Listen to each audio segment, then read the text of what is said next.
Футболистите на Несебър спечелиха категорично дербито на източната Б група срещу Спартак Варна 3-1, като нанесоха първо поражение на Соколите от началото на първенството. Домакините бяха по-мотивираният отбор и логично се поздравиха с победата след по-добра игра през 90-те минути. С дебютен гол на Христо Марков Несебър открива в 13-та минута, а секунди преди почивката тарана Мартин Стефанов удвои след самостоятелна акция, завършила с изстрел извън пеналта. Варненци показаха различно лице през втората част, организираха няколко опасни атаки и накараха на два пъти вратаря Мирослав Григоров да демонстрира майсторство след далечни удари на Костадинов и Стойков. Юрий Иванов пък разтресе напречната града с удар от около 22 метра. В същото време Мартин Стефанов пропусна да реши мача, останал сам срещу Свилен Симеонов. Той отърколи топката покрай страничната града.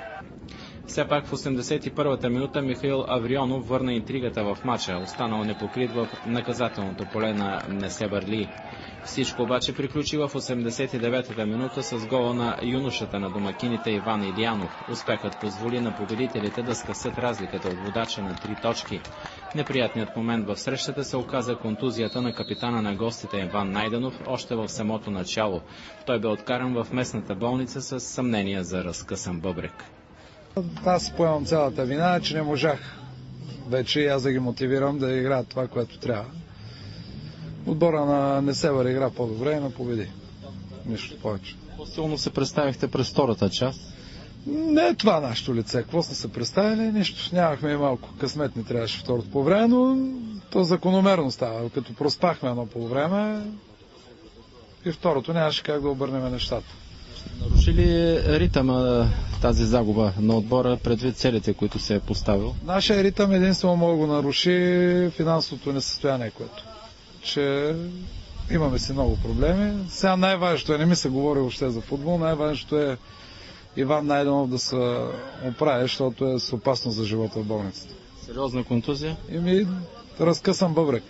Един такъв матч е ясно, че ще повиши самочувствието на футболистите, ще им дъхне вяра в собствените възможности, че могат да победят всеки отбор в групата и се надявам да е така. От тук нататък само победи. Мача можеше да се реши и по-рано, когато Мартин Стефанов излезе сам срещу Свилен при 2-0. За това положение мога да кажа само, че го изигра като добър футболист, погледна, насочи, мал шанса да мине може би на 5 см от градата.